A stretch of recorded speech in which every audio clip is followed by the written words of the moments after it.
Hello students, good morning. Last class अपने electrochemistry के बारे में एसआरपी और एसओपी के वैल्यूज के बारे में बात की थी कि सर एसआरपी और एसओपी वैल्यूज से अपन कैसे क्या पता कर सकते हैं कि किसका ऑक्सीडाइज हो रहा है और किसका रिडक्शन हो रहा है, कौन ऑक्सीडाइजिंग एजेंट की तरह काम करेगा और कौन रिड्यूसिंग एजेंट की तरह काम करेगा। ये सारा अपन पहले देख चुके थे। मैंने आपको 2 क्वेश्चन होमवर्क के तौर पे दिया था, सॉरी 1 क्वेश्चन होमवर्क के तौर पे दिया था, उसका ऑप्शन भी मैंने आपको बता दिया था। ठीक है, अच्छा कुछ बच्चों ने किया भी उसका आंसर और कुछ ने आंसर भेजा भी नहीं है, जारे जो डायरेक्ट था उसी को भेज दिया था। हाँ, तो बेटा आप उसको थोड़ा सोल्व करने की कोशिश करें और जिन्होंने भेजा आंसर उनका कॉन्सेप्ट एकदम क्लियर था बेटा, इतना हार्ड एंड फास्ट वाला अपना क्वेश्चन नहीं था।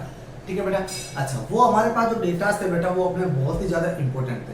अपने जो लास्ट क्लास में जो बात की बेटा वो आपके सिर्फ और सिर्फ किसके लिए था, वो बेस बनाने के लिए था कि आप न्यूमेरिकल क्वेश्चन का बेस बन जाए। इसके अलावा अपने क्या बेटा ज्यादा अपने वो इतना पर्पस का काम नहीं आएगा। बाकी काम आने वाला है अपने, वो क्या करेगा बेटा बोर्ड के एग्जाम में तो काम नहीं आएगा, बट वो ज्यादातर काम कहाँ आएगा, यस कहाँ काम आएगा, वो काम आएगा बेटा अपने नीट के क्वेश्चन में, है ना। नीट वगैरह आप ऑब्जेक्टिव वगैरह सॉल्व करोगे वहां पर उसके कॉन्सेप्ट के क्वेश्चन मिल जाएंगे।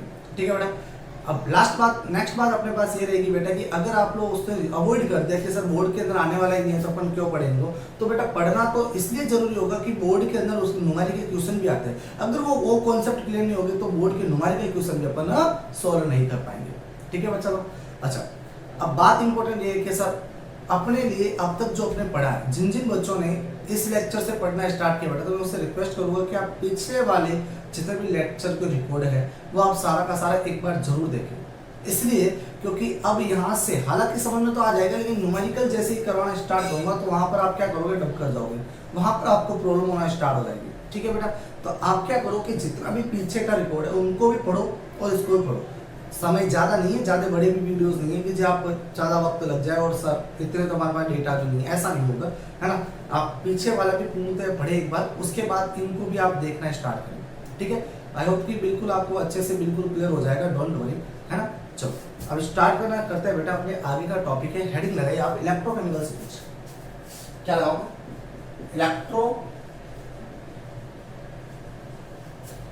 Electrochemical series. अच्छा इलेक्ट्रोकेमिकल सीरीज हिंदी वाले लिखे बेटा विद्युत रासायनिक श्रेणी। अच्छा विद्युत रासायनिक श्रेणी, विद्युत रासायनिक श्रेणी क्या होती है, इसकी डेफिनेशन से ज्यादा इंपॉर्टेंट ये पूरी अपने पास श्रेणी ही इंपॉर्टेंट बेटा, ये सीरीज हमारे लिए ज्यादा महत्वपूर्ण होगी। ठीक है ना। अब एक नंबर बात सुनिएगा कि सर ये दी गई, ये हमें प्राप्त कैसे हुई, किस प्रकार से सीरीज को बनाया गया, ये भी हमारे लिए एक बहुत बड़ा प्रश्न है ना। काफी बच्चे सोच रहे होंगे सर ये कैसे बने, हालांकि इसको मैं पहले बता चुका हूँ, है ना। लेकिन आप क्या करोगे कि जब मैं पढ़ाऊंगा तो आप उसको रिकॉल नहीं कर पाओ, मतलब बिल्कुल सोचने समझने के आप बिल्कुल ऐसे सोचोगे तो हो जाएगा, लेकिन मैं आपको सोचने से पहले बता दूं कि सर इससे किस प्रकार से बनाया गया था। ठीक है, अच्छा याद कीजिए कि अपने क्या किया था बेटा कि एक सेल बनाया था जिसका अपने ऑर्बिटल स्वेच्छा से अपने क्या माना था, SHE माना, मतलब 0 माना था। हाँ, उस इलेक्ट्रोड का नाम क्या था बेटा, SHE नाम, है ना। वैसे मैं भूल गया कि सर SHE नाम था उसका। तो अपन ने एक तरफ तो जिंक रखा था, दूसरी तरफ हमने क्या रखा था, SHE रखा था। तो जिंक रखा, SHE रखा। अब अपन ने दोनों का इलेक्ट्रोड कैलकुलेट किया था, तो बेटा अपने पास जो जिंक का SRP जो आया था वो कितना आया था, -0.76 वोल्ट आया था। देखो मैंने SRP की बात की है ना, SOP की बात करता बेटा तो यहाँ पर ये माइनस की वैल्यू ना लगकर क्या आता है, पॉजिटिव 0.76 वोल्ट आता, प्लस 0.76 वोल्ट के इक्विवेलेंट आता बेटा, बराबर ना। अच्छा अब क्या करो कि जैसे आपने जिंक को रखा वैसे वैसे जिंक को हटाते रहो और दूसरे को लगाते रहो, मतलब दूसरे एलिमेंट के इलेक्ट्रोड को लगाते रहो। कभी आयरन रख दिया, कभी निकल रख दिया, कभी कॉपर रख दिया, कभी सोडियम, कभी पोटेशियम, ऐसे क्या करते हो बेटा उनके इलेक्ट्रोड आप रखते जाओ, लगातार रहो, जिंक को क्या कर दो, डिस्प्लेस करते रहो। तो जैसे उनको रखना स्टार्ट करेंगे बाल को, तो वैसे वैसे अपन को क्या करेगा बेटा, इलेक्ट्रोड मतलब इलेक्ट्रोड पोटेंशियल मिलेगा और इलेक्ट्रॉन पोटेंशियल मिलेगा। उन इलेक्ट्रॉन पोटेंशियल हमारे पास क्या करेंगे बेटा, उनको अपन SRP वैल्यू के हिसाब से इंक्रीजिंग और डिक्रीजिंग ऑर्डर के हिसाब से अरेंज कर लेंगे। या तो आप क्या करो, पहले सबसे ऊपर वाला नेगेटिव वैल्यू रख दो, उसके बाद उससे कम नेगेटिव, उसके बाद कम नेगेटिव, मतलब सबसे ऊपर मोर नेगेटिव और सबसे नीचे मोर पॉजिटिव। इस प्रकार से आप क्या करो बेटा, पूरा का पूरा अरेंज करो। बात समझ आ रही। अच्छा जैसे अपन अरेंज करेंगे बेटा, तो अरेंज करने के बाद हमें एक सीरीज प्राप्त होगी, वो सीरीज हमारे पास क्या कहलाएगी बेटा लोग, हाँ क्या कहलाएगी, यस इलेक्ट्रोकेमिकल सीरीज कहलाएगी। तो सर अपन कह सकते हैं कि elements are arrange in increasing and decreasing order of their SRP values. A series obtained which is called electrochemical series. ठीक है बेटा, तो लिखना स्टार्ट कीजिए। हिंदी मीडियम वाले नहीं, पहले इंग्लिश मीडियम वाले लिखिए, लिखिएगा बेटा। हाँ, yes, elements are arranged, elements are arranged, elements are arranged in increasing or decreasing, in increasing or decreasing, in increasing or decreasing, in increasing or decreasing order, increasing or decreasing order of their SRP values, of their SRP values, SRP values, a series SRP values, a series are, a series is करो, a series is obtained, a series is obtained, a series is obtained, which is called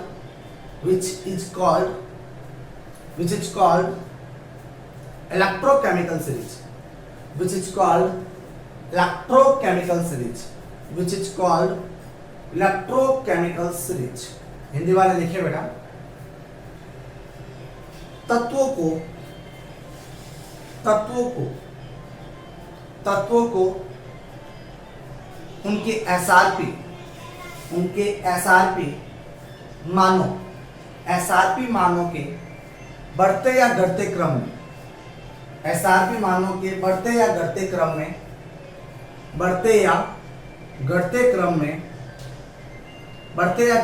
में व्यवस्थित करने पर एक श्रेणी प्राप्त होती है, व्यवस्थित करने पर एक श्रेणी प्राप्त होती है, व्यवस्थित करने पर एक श्रेणी प्राप्त होती है, जिसे हम एक श्रेणी प्राप्त होती है, जिसे हम विद्युत रासायनिक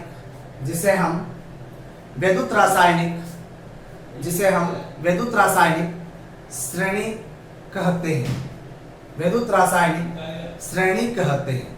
ठीक है, अच्छा आगे डिस्कस करते हैं अपन। चलो आगे डिस्कस करते हैं बेटा इसके इलेक्ट्रोकेमिकल सीरीज के बारे में। तो सर इसके लिए अपने पास एक ट्रिक है। ट्रिक क्या कहेगी? ट्रिक लेके काना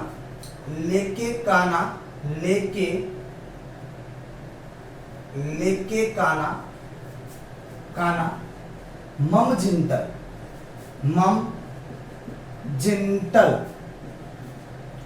छाप, ये ट्रिक है बालों है ना। अब कैसे अरेंज करेंगे इसके लिए? तो देखो Na से तो अपने पास आ गया कौन? लिथियम। लिथियम के बाद कौन आएगा बेटा? पोटेशियम, कैल्शियम, इससे फिर सोडियम। लेके काना मम जिंटल MgAl, इससे अपने पास आ जाएगा बेटा कौन? Mn, फिर आएगा जिंक, I से आयरन, N से क्या आएगा? निकल, T से टिन और L से लेड, लोस। ठीक है बेटा।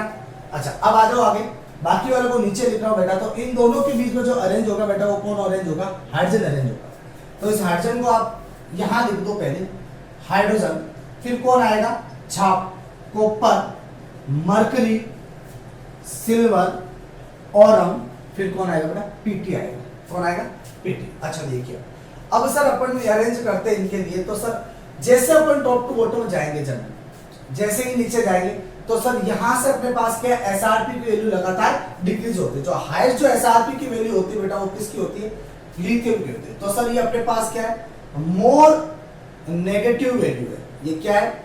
More negative value, that is more SRP. ये अपने पास एसआरपी की वैल्यू।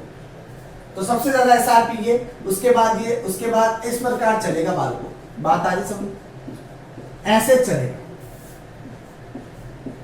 अच्छा आगे सुनना बात को कि सर अपन टॉप टू बॉटम जाते हैं तो लगातार नेगेटिव वैल्यू घटती रहती है। तो मोर पॉजिटिव वैल्यू कौन आ जाएगा हमारे पास? Pt आ जाएगा। ठीक है, ये हमारे पास क्या है? मोर पॉजिटिव वैल्यू होगी। बोलो बात समझ आ रही क्या कह रहा हूं? अच्छा आगे सुनना बात को कि सर यहां तक अपनी बात खत्म नहीं हुई, यहाँ पर अपने जो हाइड्रोजन रखा है, इस हाइड्रोजन का ऑर्बिटली अपने पास जो इलेक्ट्रॉन पोटेंशियल रहेगा बेटा वो कितना मान के चलेंगे, 0 वोल्ट मान के चलेंगे, ठीक है। और आपने छोटी क्लास में पढ़ा है कि सर इससे ऊपर वाले, इससे जितने भी ऊपर वाले, इन सबका क्या होता है जनरली ऑक्सीडेशन होता है, और इससे नीचे वाले का क्या होता है बेटा जनरली रिडक्शन होता है। ये आप छोटी क्लासों में पढ़ के आए हो। और भी छोटे छोटे क्वेश्चन बेटा इससे रिलेटेड, अब छोटे छोटे क्वेश्चन कौन कौन से सुनिएगा कि सर, अब छोटे छोटे क्वेश्चन, एक तो कि सर मोर नेगेटिव वैल्यू कौन सी, सर लिथियम, जो मोर नेगेटिव वैल्यू है तो इसका सबसे ज्यादा क्या रहेगा, ऑक्सीडेशन होगा। तो अब आप लोगों ने सुना होगा जनरली कि सर मार्केट के अंदर लिथियम के सेल बनने लगे, और लिथियम के सेल बनने इसलिए लगे क्योंकि लिथियम से ज्यादा एसआरपी की वैल्यू किसी की आती नहीं है, और जितना ज्यादा उसकी एसआरपी की वैल्यू डेट इज वो उतना ही ज्यादा क्या रहेगा बेटा, हाँ ऑक्सीडाइज होगा, और जितना ज्यादा ऑक्सीडाइज होगा जनरली हमारे पास क्या होगा बेटा, उसकी वैल्यू उतनी ज्यादा रहेगी, ठीक है, वो अपना उसने परफेक्ट रहेगा। अच्छा, अब इससे रिलेटेड और छोटे छोटे क्वेश्चन की बात करें, आप है ना इनको थोड़ा सही से लिख लो, अरेंज कर लो बढ़िया से, ताकि आपको कंफ्यूजन ना हो ट्रिक पे। तो सर ये तो अपने पास ले के, ये कहना तो एज इट इज है, मम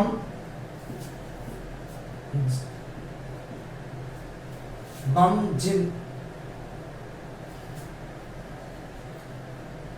टल, मम जिंटल, और यहां से छाप, मम जिंटल छाप, ठीक है बेटा। अब और छोटे छोटे क्वेश्चन कौन कौन से इससे वो देखना चाहेंगे बेटा। अच्छा, आप लोगों ने इस डिस्प्लेसमेंट रिएक्शन भी देख सकते हो। डिस्प्लेसमेंट रिएक्शन कैसे, डिस्प्लेसमेंट रिएक्शन क्या बोलते हैं कि अगर हमारे पास मोर रिएक्टिव एलिमेंट है, अगर मोर रिएक्टिव एलिमेंट है और एक हमारे पास जो सॉल्यूशन दे रखा बेटा, वो सॉल्यूशन कौन सा है, लेस रिएक्टिव एलिमेंट सॉल्यूशन है, ठीक है। सर इनकी रिएक्शन अपन को करवानी पड़ती है। अगर जब अपन ये रिएक्शन करवाएंगे जनरली क्या होगा बेटा कि यहाँ पर मोर रिएक्टिव एलिमेंट होगा, वो क्या करेगा, रेस रिएक्टिव एलिमेंट के जो सॉल्यूशन होगा उसे डिस्प्लेस कर देगा। कहने का तात्पर्य क्या होगा बेटा कि मान लो कि अपने पास ये कंटेनर है, इस कंटेनर के अंदर कोई भी एक रख दो, चलो सर मैं यहाँ पर क्या करता हूँ, जिंक सल्फेट का कोई एक सॉल्यूशन रख दिया, ठीक है, अपने जिंक सल्फेट का सॉल्यूशन रख दिया। अब मैं क्या करता हूँ उसके अंदर, मान लो कैल्शियम की मैं इसके अंदर छड़ डालता हूँ, कैल्शियम की छड़ डाला, तो सर कैल्शियम की छड़ डालने पर यहाँ पर मुझे जो प्राप्त होगा वो अब क्या प्राप्त होगा, कैल्शियम सल्फेट होगा, और जिंक मेरे पास क्या होगा बेटा, डिपॉजिट होना स्टार्ट हो जाएगा। अब ऐसा क्यों हुआ, ऐसा इसलिए बेटा कि जिंक यहाँ पर क्या है, लेस रिएक्टिव है, और कैल्शियम हमारे पास क्या है, मोर रिएक्टिव है। ये कम क्रियाशील धातु विलयन है, ये अधिक क्रियाशील धातु है। तो कम क्रियाशील धातु विलयन में अधिक क्रियाशील धातु क्या करती है, उससे प्रतिस्थापित कर देती है, और ये रिएक्शन जो होती है बेटा हमारे पास कौन सी होती है, प्रतिस्थापन अभिक्रिया कहलाती है, डिस्प्लेसमेंट रिएक्शन कहलाती है। तो ये छोटे छोटे क्वेश्चन है बेटा इस इलेक्ट्रोकेमिकल सीरीज से, उससे याद रखना पड़ेगा, ठीक है बेटा। चलो आगे बढ़े, फटाफट से स्क्रीनशॉट ले लो, फिर आगे बढ़ते हैं।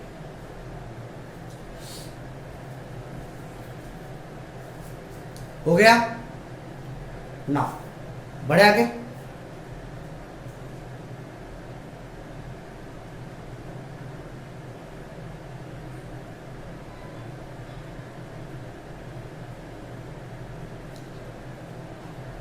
चलिए आगे डिस्कस करते हैं बेटा।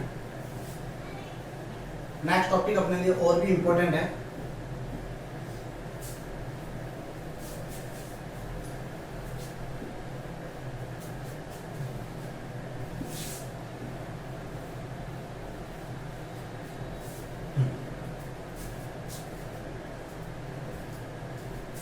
हेडिंग लगाइए बेटा,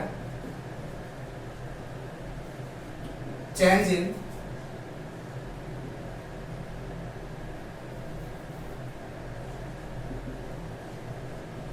gives free energy, change in gives free energy. अब देखो थोड़ा मैथमेटिकल आने लग गया बेटा, है ना, थोड़ा सा कोऑपरेट कीजिएगा, थोड़ा ध्यान दीजिएगा, आपको थोड़ा अच्छा लगेगा, है ना। गिव्स फ्री एनर्जी, अब गिव्स फ्री एनर्जी एक्चुअल में ये 11th क्लास का टॉपिक है बेटा अपने पास, है ना, जो अपन शायद थर्मोकेमिस्ट्री है, और थर्मोकेमिस्ट्री और थर्मोडायनामिक अपन पढ़ाएंगे, है ना। अच्छा, आप लोगों ने अच्छे से आपने फिजिक्स के अंदर भी इसको डिस्कस किया होगा, वैसे मैं आपको बता दूं कि सर अपने पास यहाँ से एक बात कर लेते हैं कि सर डेल जी की बात करो, डेल जी होता है वह किसके इक्वल होता है बेटा, यूजफुल वर्क के बराबर होता है। किसके बराबर होता है, यूजफुल वर्क के इक्विवेलेंट होता है, ठीक है। अच्छा, अब ये यूजफुल वर्क क्या होता है, सर मैं यहाँ पर इसको क्या ले लेता हूँ, डब्ल्यू के इक्विवेलेंट भी कर सकता हूँ। अच्छा, अब सर यूजफुल वर्क की बात करें तो सर अपने पास यहाँ पर वर्क की बात करें तो सर वर्क अपने पास कितने टाइप के होते हैं? दो टाइप के होते हैं। एक तो होता है पीवी वर्क और दूसरा होता है बेटा कौन सा? Non PV work. ये आप लोगों ने फिजिक्स के अंदर भी पढ़ा होगा सर। वर्क जो होते हैं टू टाइप के होते हैं, एक तो होता है पीवी वर्क और दूसरा होता है नॉन पीवी वर्क। अब इनमें डिफरेंस क्या है? अब पीवी वर्क की बात करें बेटा तो देखो यहाँ पर क्या आएगा, एक तो पी मतलब प्रेशर आएगा और दूसरा वी मतलब क्या आएगा बेटा? वॉल्यूम आएगा। तो प्रेशर की बात की और वॉल्यूम की बात की है ना, प्रेशर आएगा, प्रेशर के साथ कौन आएगा यहाँ पर? वॉल्यूम आएगा। कि ऐसा वर्क जिसमें प्रेशर भी हो और दूसरा क्या बेटा? वॉल्यूम भी ऑक्यूपाइड करे, जहां पर दाब और आयतन दोनों आ जाए, वो सर हमारे पास कौन सा वर्क होता है? पीवी वर्क होता है बालक। कौन सा वर्क होता है? PV work. और एक होता है हमारे पास नॉन पीवी वर्क, मतलब वर्क तो होगा बट उसमें ना तो प्रेशर की जरूरत है ना ही उसमें उसके वॉल्यूम की रिक्वायरमेंट है। तो ना उसमें वॉल्यूम का उसके ऊपर कोई इफेक्ट नहीं पड़ता, ना प्रेशर का उसके ऊपर कोई इफेक्ट पड़ता है। तो जहां पर दोनों इफेक्ट नहीं पड़ते हैं तो वो सर हमारे पास जनरली वर्क कौन सा होगा बेटा? नॉन पीवी वर्क के नाम से जाना जाता है। ठीक है, तो सर एक तो हमारे पास पीवी वर्क हो गया और दूसरा कौन सा हो गया? Non PV work. अच्छा, पीवी वर्क कौन कौन से हो सकते हैं हमारे पास जनरली? अच्छा, आप लोगों ने सारे पढ़े होंगे। पीवी वर्क कार्नोट इंजन हो गया, पढ़ा ना? कार्नोट इंजन पढ़ा है तुम लोगों ने ना। तो सर हमारे पास जनरली कौन सा वर्क है? पीवी वर्क है। अच्छा, 11th क्लास में आपने जनरल जितना भी पढ़ा है, जितना भी, वो सारे के सारे पीवी वर्क है। अब नॉन पीवी वर्क अपन एंटर करेंगे बेटा 12th क्लास के अंदर कि सर नॉन पीवी वर्क क्या होता है। इस नॉन पीवी वर्क को जनरली अब मैं बता दूं सर, यहाँ पर नॉन पीवी वर्क कौन सा होता है?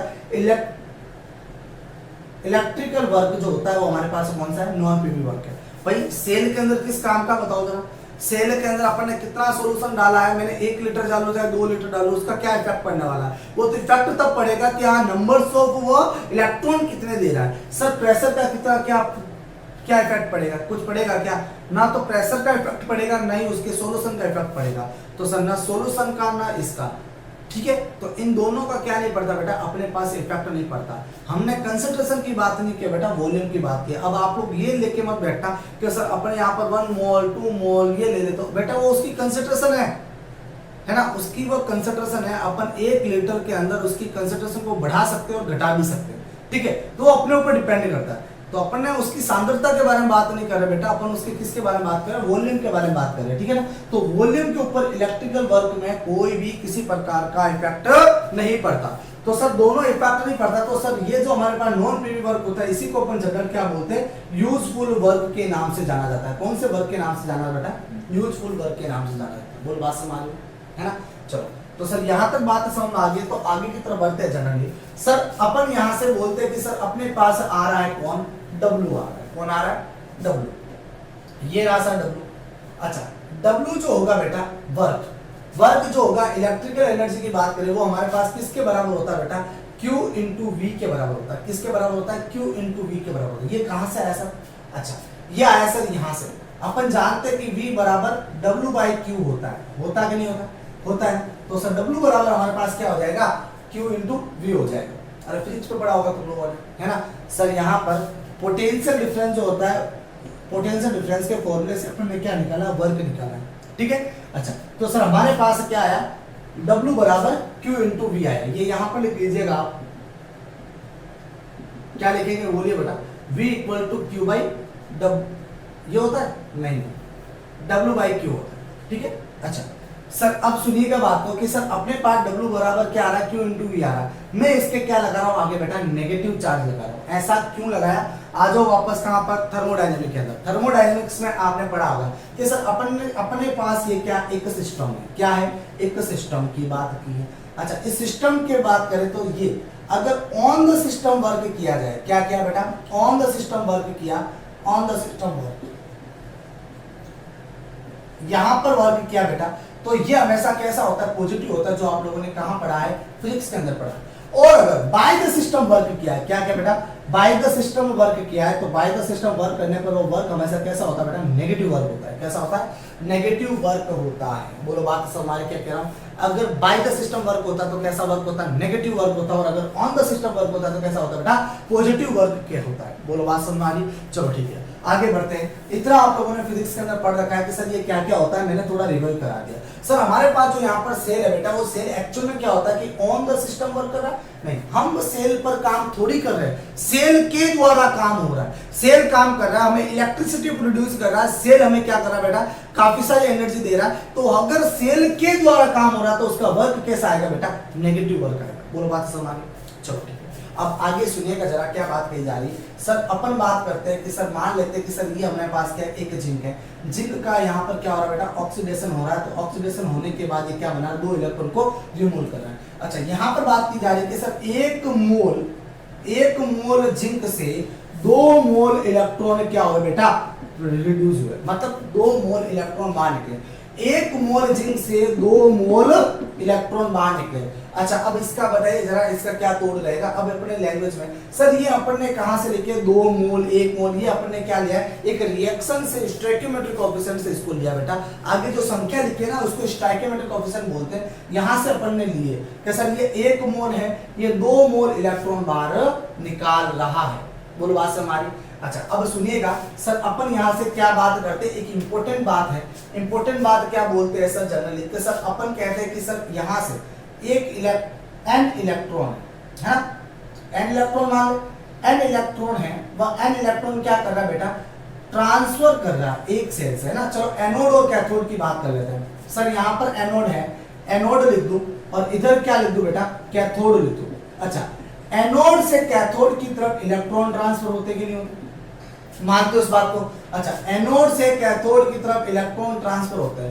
कितने इलेक्ट्रॉन ट्रांसफर हो बेटा? हमें नहीं पता, तो अपन क्या बोलेंगे? सर यहाँ पर एन इलेक्ट्रॉन ट्रांसफर हो रहे। कितने इलेक्ट्रॉन? एन इलेक्ट्रॉन ट्रांसफर हो रहे। तो यहाँ पर लिखेंगे n electron transfer, n electrons transfer in a cell, in a cell. N electron क्या कर रहा है बेटा? ट्रांसफर कर रहा है। देखो एन इलेक्ट्रॉन ट्रांसफर कर रहा है। अभी अपन ने बात की जनरली, क्या बात की बेटा? कि अगर एक यहां से अगर अपन देखें तो मोल के अंदर ट्रांसफर होता है, वही जिंक वाला वापस कि सर यहाँ पर Zn+2 और यहाँ पर कितने? 2 इलेक्ट्रॉन बाहर निकले। ये 1 मोल जिंक है, वो 2 मोल इलेक्ट्रॉन बाहर निकाला। कितने मोल? 2 मोल इलेक्ट्रॉन बाहर निकाला। अच्छा बताओ जरा कि सर अगर मैं यहाँ पर बात करूं कि कैनोड से कैथोड की तरफ n इलेक्ट्रॉन जा रहे हैं, तो डेट इज मैं कह सकता हूं सर यहाँ से n मोल इलेक्ट्रॉन ट्रांसफर हो रहे हैं। और कह सकता हूं ना कितने ट्रांसफर हो रहे हैं? n मोल इलेक्ट्रॉन ट्रांसफर हो रहे हैं, n मोल इलेक्ट्रॉन। ठीक है। अच्छा, तो सर अपन यहां से कहेंगे कि sir anode to cathode, anode to cathode n mole electron, n mole electrons is transferred, is transferred, n mole electron transfer हो जाते हैं, होते बालक। अच्छा, अब बताइएगा जरा मुझे कि सर इलेक्ट्रॉन पे चार्ज कितना होता है? इलेक्ट्रॉन पे ये अपन पहले पढ़ चुके हैं जनरली, कहां पर? एटॉमिक स्ट्रक्चर के अंदर पढ़ चुके हैं। मैं आपको फिर भी बता देता हूं तो चार्ज ऑन इलेक्ट्रॉन कितना होता है बेटा? 1.6 × 10⁻19 कूलम होता है। और होता कि नहीं होता? होता है। अच्छा, अपन को क्या करना बेटा? यहाँ पर नंबर से निकालने की कितने नंबर्स होते हैं, ठीक है ना। कि सर 1 मोल इलेक्ट्रॉन्स में, 1 मोल इलेक्ट्रॉन में कितना उसका चार्ज होता है? 1 मोल इलेक्ट्रॉन पे चार्ज कितना होता है वो कैलकुलेट करना है। क्यों कैलकुलेट करना है? क्यों? क्योंकि बेटा हमारे पास यहाँ पर क्या आ रहा है?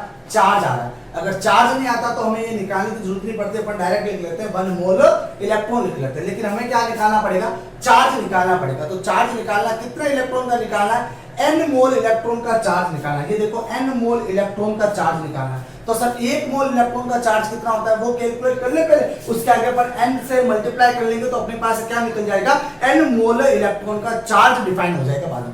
अच्छा, तो सर अपन बात करते हैं चार्ज और इलेक्ट्रॉन कितना होता है बेटा? इतना। और अपन बात करें बेटा तो 1 मोल इलेक्ट्रॉन इन 1 मोल, तो सर 1 मोल के अंदर इलेक्ट्रॉन कितने होते हैं बेटा? Na के इक्वल होते हैं। और इसकी वैल्यू कितनी होती है? 0.6.02 × 10⁻23। अच्छा, दोनों को मल्टीप्लाई कर दो, 1.6 × 10⁻19 मल्टीप्लाई 6.02 × 10⁻23। याद आ रहा कुछ?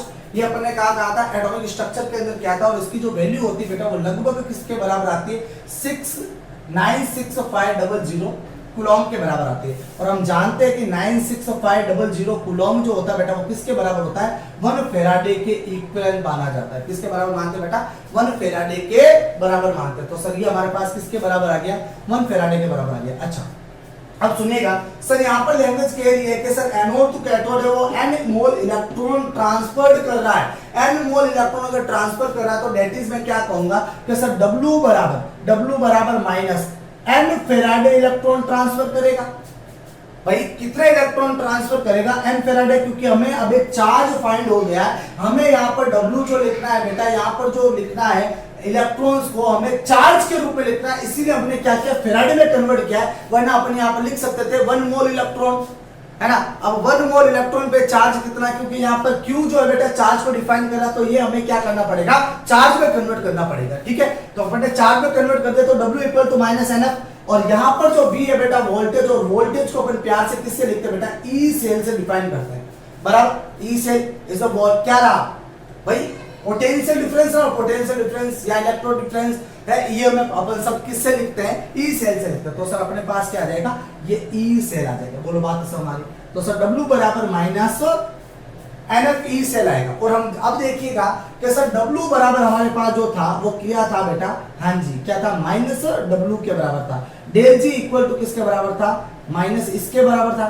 है ना, W के बराबर, W यूजफुल वर्क के बराबर, है ना। वैसे एक्चुअल में लैंग्वेज लिखी होती है कि सर ये इसके नेगेटिव वैल्यू के बराबर होता है, और इसकी वैल्यू हमारे पास कैसे आती है बेटा, नेगेटिव ही आती है। ठीक है, तो sir del G equal to हमारे पास कितना हो जाएगा, माइनस NF ई सेल हो जाएगा।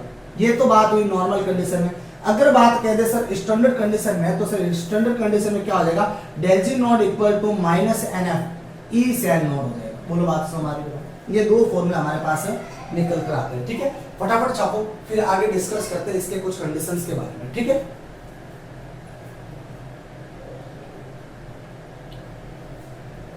हो गया ना, बढ़ो आगे बेटा, आगे डिस्कस करते हैं। ये शायद दिख रहा होगा आपको बेटा, इसको मैं यहां लिख देता हूं। चलो सर स्टैंडर्ड कंडीशन में, इन स्टैंडर्ड कंडीशन केस कर दो, स्टैंडर्ड केस या कंडीशन एक ही बात है। Del G not equal to minus NF E not cell के इक्विवेलेंट आता है। ठीक है, चलो अब बात करते हैं बेटा कुछ केसेस के बारे में। बहुत बढ़िया केस है, आप सुननेगा जरा कि सर क्या बोलते हैं केसेस के बारे में। अच्छा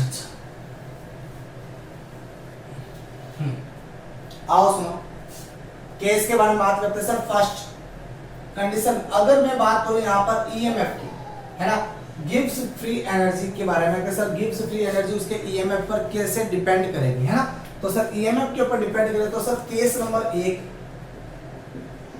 केस नंबर 2, केस नंबर 3, लगाना नहीं है किसी के पर केस। ठीक है, अच्छा केस नंबर 1 क्या कह रहा है कि सर यहाँ पर जनरल अपने पास जो वैल्यू आ रही है वो किसकी आ रही है, ई नॉट ये सारा। अब देखिएगा कि सर एक रिएक्शन में जो चेंजेस हो, ये तो वैल्यू फिक्स है और ये रिएक्शन में ये भी फिक्स है। सर इन दोनों के ऊपर तो माइनस प्लस का कोई इफेक्ट पड़ेगा नहीं, पड़ेगा किसका बेटा, इसका। अगर मान लो कि यहाँ पर EMF जो है बेटा, मान लो नेगेटिव वैल्यू आ गई, तो नेगेटिव नेगेटिव मिलकर क्या हो जाएगी, पॉजिटिव हो जाएगी। तो सर ये वैल्यू पॉजिटिव, ये कभी वैल्यू नेगेटिव, और ये कभी वैल्यू क्या होगी, 0 के बराबर भी आ सकती है ना। अब डेल जी कैसे कैसे क्या होगा, सुनो वापस मैं यहाँ बता देता हूँ। Del G equal to minus NF E cell आ रहा। अच्छा मान लेते 2 मिनट के लिए कि सर ई सेल की जो वैल्यू है हमारे पास पॉजिटिव है, क्या है, पॉजिटिव। अब पॉजिटिव है तो पॉजिटिव को मैं किस प्रकार लिखूंगा, ई सेल ग्रेटर देन 0, यही बात होगा। 0 से ज्यादा तभी तो पॉजिटिव है, 0 से कम होता तो नेगेटिव हो जाता। तो सर अगर ये पॉजिटिव है तो पॉजिटिव वैल्यू यहाँ पर रखने, देखो जरा, ये पॉजिटिव, ये पॉजिटिव, ये पॉजिटिव, ये नेगेटिव, तो सारी वैल्यू की ये डेल जी किस पे आएगा बेटा, ये वैल्यू हमारे पास है नेगेटिव है, किस पे आएगी, नेगेटिव वैल्यू आएगी। बोलो बात हमारी। जब डेल जी की वैल्यू नेगेटिव आ जाती है तो दैट इज यहाँ पर जो रिएक्शन चलेगी बेटा, वो रिएक्शन कैसी होती है, स्पॉन्टेनियस रिएक्शन होती है, एक स्वतः प्रकार की अभिक्रिया होती है। बोलो बात हमारी, है ना। दूसरी बात, अगर मेरे पास यहाँ पर ई सेल जो होता है बेटा नेगेटिव होता है, डेल दैट इज यहाँ पर ई सेल जो होगा बेटा वो लेस देन 0 हो जाएगा। तो सर ये वाली वैल्यू नेगेटिव, ये वाली वैल्यू नेगेटिव, ये वाली वैल्यू पॉजिटिव, ये पॉजिटिव, नेगेटिव नेगेटिव, क्या हो जाएगा, वैल्यू कुल मिलाकर पॉजिटिव। तो डेल जी यहाँ पर जो आएगा हमारे पास वो कैसा आएगा बेटा, हाँ धनात्मक आएगा, पॉजिटिव आएगा। इस कंडीशन के अंदर ये जो रिएक्शन चलेगी बेटा हमारे पास कैसी होगी, नॉन स्पॉन्टेनियस होगी बेटा, अस्वतः प्रकार की अभिक्रिया होगी। कैसी होगी, अस्वतः प्रकार की अभिक्रिया होगी। बोलो बात हमारी। नेक्स्ट बात, अगली बात करें बेटा तो यहाँ पर देखिए जरा कि सर मैं कह दूं कि सर ई सेल जो है मेरे पास कितना आ जाए, 0 आ जाए। अगर ई सेल हमारे पास 0 आ जाए तो 0 की कंडीशन में पूरा मल्टीप्लिकेशन के अंदर है, अगर ये मल्टीप्लाई के अंदर है तो डेल जी भी कितना आ जाएगा बेटा, 0 के बराबर हो जाएगा। इस कंडीशन के अंदर रिएक्शन जो चलेगी वो कैसे चलेगी बेटा, साम्य अवस्था की अभिक्रिया चलेगी। किसमें चलेगी, साम्य अवस्था के अंदर अभिक्रिया चलती है। बोलो बात हमारी क्लियर। चलो अब कुछ लिखने की स्टार्ट करते हैं बेटा, केस है ना। अब केस को अगर आप है ना कंफ्यूज मत होना, मैंने इसको थोड़ा सा डिस्क्राइब कर दिया है। अच्छा पहले 1 नंबर केस की बात करते हैं। तो सर 1 नंबर केस करें तो सर केस करना है E cell greater than 0, that is यहाँ पर जो बात करेंगे तो यहाँ पर डेल जी जो आएगा वो सर किस में आएगा, नेगेटिव आएगा। किस में आएगा, नेगेटिव आएगा। जब नेगेटिव आता है रिएक्शन जो होगी हमारे पास, रिएक्शन वो कैसी होगी बेटा, स्पॉन्टेनियस रिएक्शन होगी, एक स्वतः प्रकार की अभिक्रिया होती है। Case number 2 sir E cell जो होगा हमारे पास, ई सेल वो सर हमारे पास लेस देन 0 है, डेट इज हमारे पास ये क्या है बेटा, नेगेटिव में वैल्यू है। तो यहाँ पर डेल जी जो आएगा हमारे पास वो पॉजिटिव में वैल्यू आएगा। इस कंडीशन के अंदर जो रिएक्शन चलेगी वो कैसी चलेगी, स्पॉन्टेनियस रिएक्शन चलेगी, एक अस्वतः प्रकार की अभिक्रिया चलती है। केस नंबर 3 सर यहाँ पर ई सेल की जो वैल्यू है वो कैसी हो जाए, 0 हो जाए, डेट इज यहाँ पर जो डेल जी की वैल्यू होगी वो कितनी हो जाएगी बेटा, 0। इस कंडीशन के अंदर जो रिएक्शन चलती है बेटा वो किसमें चलती है, इक्विलिब्रियम के अंदर चलती है, एक साम्य अवस्था के अंदर रिएक्शन चलती है। ठीक है, ध्यान देने योग्य बात है बेटा, बहुत ही इंपॉर्टेंट बात है। यहाँ पर क्या बात कर रहा हूँ सर, यहाँ पर मैंने किसकी बात की है, ई सेल की बात की है। गलती से भी ई नोड सेल लेकर मत चलना, अगर ई नोड लेकर चले तो सर मामला पूरा गड़बड़ हो जाएगा। ठीक है ना, ई सेल की बात की, ई नोड सेल अपन डिस्कस नहीं कर रहे। और यहां से कई बार बता दूं सर, नीट के अंदर क्वेश्चन कई बार पूछे गए, ये सिचुएशन पूछ लेते हैं और इन कंडीशन को याद रखना पड़ता। ऑप्शन में दे रखा था कौन सा सत्य है, विच आर करेक्ट ऑप्शंस, तो करेक्ट ऑप्शंस के तहत इनमें से कोई भी दे देते हैं और लैंग्वेज के तौर पे पूछा जाता है। अगर अपन को याद रहता तो पॉसिबल है, याद नहीं रहता तो फिर कोई बात नहीं है ना, फिर तो ट्यूशन वैसे भी स्किप करना ही पड़ता है। ठीक है बेटा, तो ये 3 कंडीशन अपने बारी बारी से देखिए, है ना।